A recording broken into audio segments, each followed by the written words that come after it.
بسم اللہ الرحمن الرحیم۔ ہمارا اگلا چپٹر مسجد کا تعارف اور احترام ہے۔ اس چپٹر میں ہم مسجد اور اس کی اہمیت کے بارے میں پڑھیں گے، مسجد کے آداب و احترام کے بارے میں جانیں گے، اور مسجد کے آداب و احترام کو اپنی زندگیوں میں کیسے شامل کر سکتے ہیں ہم اس کے بارے میں اس چپٹر میں پڑھیں گے۔ آ جائیں جی اس چپٹر کی طرف۔ مسجد کے معنی سجدہ کرنے کی جگہ کے ہیں۔ مسجد کا مطلب کیا ہے؟ سجدہ کرنے والی جگہ۔ جس جگہ مسلمان اکٹھے ہو کر باجماعت نماز ادا کرتے ہیں اسے مسجد کہتے ہیں۔ آپ سب کو یہ بات بہت اچھی طرح سے پتہ ہے کہ ہم تمام مسلمان اکٹھے ہو کر جیسے ہی اذان ہوتی ہے اس کے بعد اقامت کے بعد نماز جو ہے وہ ہم لوگ نمازی جو ہیں وہ نماز ادا کرتے ہیں، تو وہ کس طرح سے ادا کرتے ہیں؟ سب اکٹھے ایک جگہ پر کھڑے ہو کے نماز ادا کرتے ہیں، اور اس جگہ کو ہم مسجد کہتے ہیں۔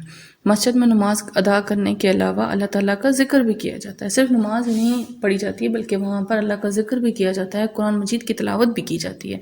تو اس طرح سے مسجد میں نہ صرف ہم لوگ نماز ادا کرتے ہیں بلکہ اللہ کا ذکر بھی کرتے ہیں اور ساتھ ساتھ قرآن کی تلاوت بھی کرتے ہیں۔ اللہ تعالیٰ نے قرآن مجید میں ارشاد فرمایا، بے شک مساجد اللہ تعالیٰ کی ہیں اور تم اللہ تعالیٰ کے ساتھ کسی کو نہ پکارو۔ مساجد اللہ تعالیٰ کی ہیں، تمام مسجدیں اللہ تعالیٰ کی ہیں، اور ہمیں چاہیے کہ ہم اللہ تعالیٰ کے سوا کسی کو نہ پکاریں۔ نبی کریم صلی اللہ علیہ وسلم نے ارشاد فرمایا، جو شخص اللہ تعالیٰ کی رضا کے لیے مسجد بنائے گا اللہ تعالیٰ اس کے لیے جنت میں گھر بنائے گا۔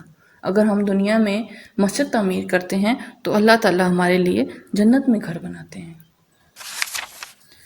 یہ کتنی خوبصورت بات ہے کہ ہم اللہ کے لیے، اللہ کی رضا کے لیے مسجد بنائیں گے دنیا میں تو اللہ ہمارے لیے جنت میں گھر بنائیں گے۔ مسجد کا ادب و احترام ہر مسلمان کے لیے لازم ہے۔ اب مسجد کے ہم لوگ احترام کی بات کریں گے تو ہر مسلمان کے لیے لازم ہے کہ ہم مسجد کے ادب و احترام کا خیال رکھیں۔ مسجد کے چند آداب ہیں جن کا خیال رکھنا بہت ضروری ہے۔ اب نمبر 1، اب وہ ہمیں آداب بتائے گا کہ ہمیں کون سے آداب ہیں جن کا ہمیں خیال رکھنا بہت ضروری ہے۔ پہلا ہے، جب مسجد میں داخل ہوں تو پہلے اپنا دایاں پاؤں اندر رکھیں اور مسجد میں داخل ہونے کی دعا پڑھیں۔ سب سے پہلے آپ نے جب مسجد میں داخل ہوں گے تو آپ اپنے دائیں پاؤں کو اندر رکھیں گے، بائیں کو نہیں رکھنا۔ دائیں پاؤں سے مسجد کے اندر داخل ہوں اور ساتھ ساتھ مسجد میں داخل ہونے کی دعا کو بھی پڑھیں۔ مسجد کو صاف رکھنا چاہیے، مسجد میں کھانے پینے کی کوئی چیز نہیں پھینکنی چاہیے اور مسجد کو صاف ستھرا رکھنا چاہیے۔ نمبر 3، مسجد میں اللہ تعالیٰ کی عبادت اور قرآن مجید کی تلاوت کرنی چاہیے۔ نمبر 4، مسجد سے باہر نکلتے وقت اپنے بایاں پاؤں باہر رکھنا چاہیے اور مسجد سے باہر نکلنے کی دعا پڑھنی چاہیے۔ جب آپ لوگ باہر نکلیں تو بایاں پاؤں، جب آپ داخل ہوں تو دایاں پاؤں، اور پھر اس کے بعد مسجد سے باہر نکلنے کی دعا بھی پڑھیں۔ اس میں 3 آداب تھے۔ پہلا یہ تھا کہ مسجد میں داخل ہوں تو دایاں پاؤں سے اندر داخل ہوں اور دعا پڑھیں۔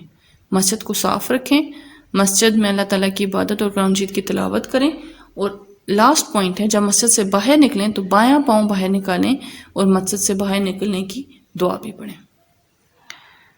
بس ہمیں یاد رکھنا چاہیے کہ مسجد ایک پاک اور بہترین جگہ ہے جس میں نہ صرف نماز ادا کی جاتی ہے بلکہ اس میں اللہ تعالیٰ کی ذکر کے ساتھ ساتھ قرآن مجید کی بھی تلاوت کی جاتی ہے۔ ہمیں یہ بات ذہن میں رکھنی ہے کہ مسجد بہت پاک اور صاف جگہ ہے، اس میں ہم نے نہ صرف نماز ادا کرنی ہے بلکہ اللہ کا ذکر بھی کرنا ہے اور قرآن مجید کی تلاوت بھی کرنی ہے۔ مسجد میں تمام انسان برابر ہوتے ہیں اور سب ایک ہی صف میں کھڑے ہوتے ہیں۔ تمام مسلمان برابر ہیں اور سب ایک ہی صف میں کھڑے ہوتے ہیں۔ اس میں نہ کوئی امیر ہے نہ غریب، سب انسان، سارے مسلمان برابر ہیں، اور کسی امیر اور غریب کا فرق ختم ہو جاتا ہے۔ مسجد میں ہی امیر اور غریب کا فرق ختم ہو جاتا ہے، تمام مسلمان برابر ہو جاتے ہیں۔ مسجد میں ایک دوسرے کے حالات جاننے کا بھی موقع ملتا ہے۔ اس کے علاوہ مسجد ہمیں وقت کی پابندی بھی سکھاتی ہے۔ مسجد میں ہم لوگ دیکھیں 5 وقت جو ہے نماز جو ہم لوگ ادا کرتے ہیں تو اس کا ایک باقاعدہ ٹائم مقرر ہے، ہر نماز کا وقت مقرر ہے، اوقات مقرر ہیں، تو ہم اس وقت پر نماز کو ادا کرتے ہیں۔ جب ہم وہ لوگ وقت پر نماز ادا کرتے ہیں تو اس طرح سے ہمیں وقت کی پابندی کا بھی پتہ چلتا ہے۔ تو لاسٹ جو پیراگراف تھا اس میں یہی کہا گیا ہے کہ مسجد جو ہے وہ بہت پاک صاف جگہ ہے، اس میں نہ صرف ہم لوگ نماز ادا کرتے ہیں بلکہ اس میں ہم لوگ اللہ کا ذکر بھی کرتے ہیں اور قرآن پاک کی تلاوت بھی کی جاتی ہے۔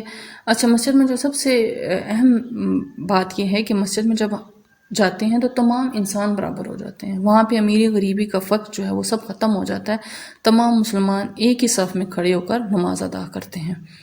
اور مسجد میں جو ہے مسجد جو ہے وہ ہمیں وقت کی پابندی بھی سکھاتی ہے. اب ہم لوگ اس کی ایکسرسائز کی طرف آتے ہیں، اس کی مشق کی طرف آ جائیں.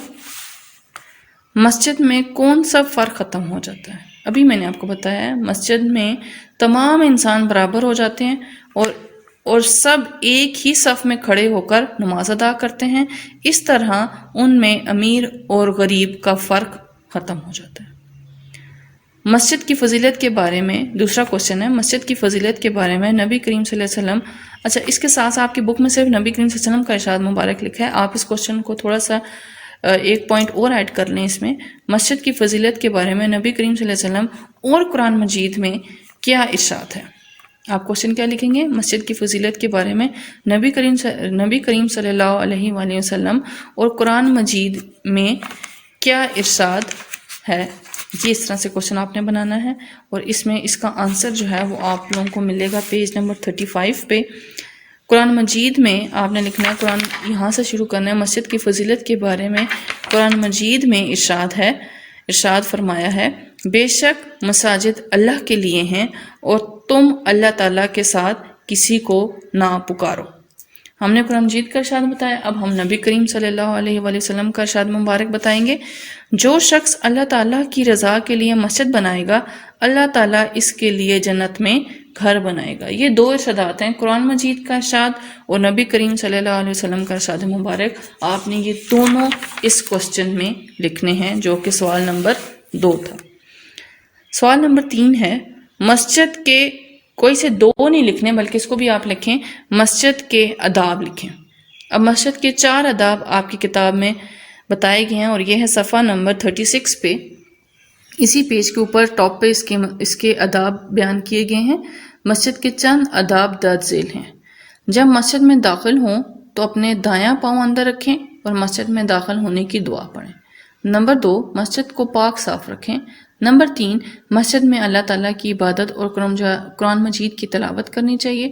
نمبر 4، مسجد سے باہر نکلتے وقت اپنا بایاں پاؤں باہر رکھنا چاہیے اور مسجد سے باہر نکلنے کی دعا پڑھنی چاہیے.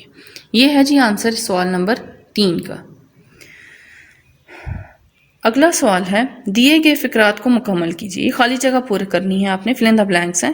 مسجد میں اللہ تعالیٰ کی عبادت اور ڈیش کی تلاوت کرنی چاہیے، قرآن مجید کی تلاوت کرنی چاہیے. نمبر 2، جب مسجد میں داخل ہوں تو پہلے اپنا دایاں پاؤں اندر رکھیں. نمبر 3، مسجد ہمیں وقت کی پابندی بھی سکھاتی ہے. اگلا سوال ہے، درست جواب کا انتخاب کریں.